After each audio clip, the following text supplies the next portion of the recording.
গহ্বর বন বার্সানায় অবস্থিত এই গহ্বর বনটি বার্সানার লাল্লি মন্দির বা রাধারানী মন্দিরের পর সবচেয়ে গুরুত্বপূর্ণ ও রহস্যে ভরা একটি বন। অনেক গাছগাছালিতে ভরা এই বন অনেক গভীর বলে এই বনের নাম গহ্বর বন। দিনের বেলা সূর্যের আলো এই বনে প্রবেশ করতে পারত না, এতটাই গভীর এই বন। অতীতে এই গহ্বর বন দানগড় থেকে ময়ূরকুটি পর্যন্ত ছড়িয়েছিল। বলা হয় ব্রহ্মগিরি পর্বতের পাদদেশে অবস্থিত এই গহ্বর বনের বৃক্ষগুলিকে রাধারানী নিজে হাতে রোপণ করেছেন। রাধারানী তার সখীদের সঙ্গে নিয়ে এই বনেই বিহার করতে আসতেন। রাধারানীর সবচেয়ে প্রিয় স্থান এটি, সেই জন্য এই বনকে রাধারানীর হৃদয় বলা হয়।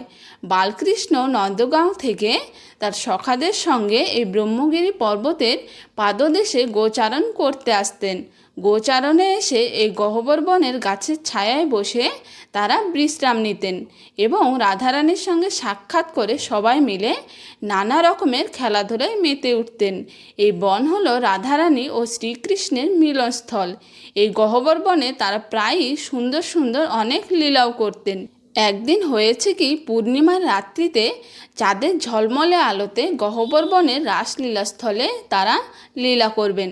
প্রত্যহ লীলার পূর্বে শ্রীকৃষ্ণ রাধারানী ও অন্যান্য সখীগণ নিজ নিজ হাতে শৃঙ্গার করতেন। সেই দিন রাধারানী শ্রীকৃষ্ণকে বলছেন, আজকে আমরা নিজ নিজ হাতে শৃঙ্গার করব না, আজকে তুমি আমায় শৃঙ্গার করে দেবে আর আমিও তোমায় শৃঙ্গার করে দেব।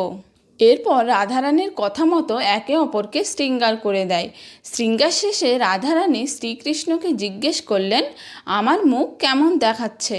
রাধারানীর প্রশ্নের উত্তরে শ্রীকৃষ্ণ রাধারানীকে জানালেন, কারো সঙ্গে তোমার শ্রীমুখের তুলনা আমি করতে পারবো না, কারণ তোমার শ্রীমুখের সুন্দরতা কারো সাথে তুলনা হয় না। তবুও রাধারানী শ্রীকৃষ্ণকে চেপে ধরলেন, বলতেই হবে আমার শৃঙ্গার করা মুখ কেমন দেখাচ্ছে। তখন উপায় না পেয়ে শ্রীকৃষ্ণ এদিক ওদিক তাকিয়ে কোনো কিছুই সেরকম পেলেন না। হঠাৎই আকাশের দিকে তাকিয়ে চাঁদকে দেখতে পেয়ে সেই পূর্ণিমার চাঁদের সঙ্গে রাধারানীর শ্রীমুখের তুলনা করলেন। তিনি বললেন, রাতের ওই রূপলি ঝকঝকে চাঁদের মতো তোমার শ্রীমুখ, যার দিকে একবার তাকালে চোখ ফেরানো যায় না।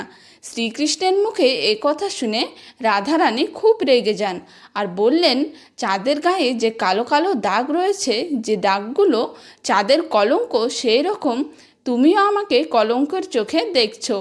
আর ওই চাঁদের আলো যেমন কখনো বেশি হয় ও কখনো কম হয়, সেই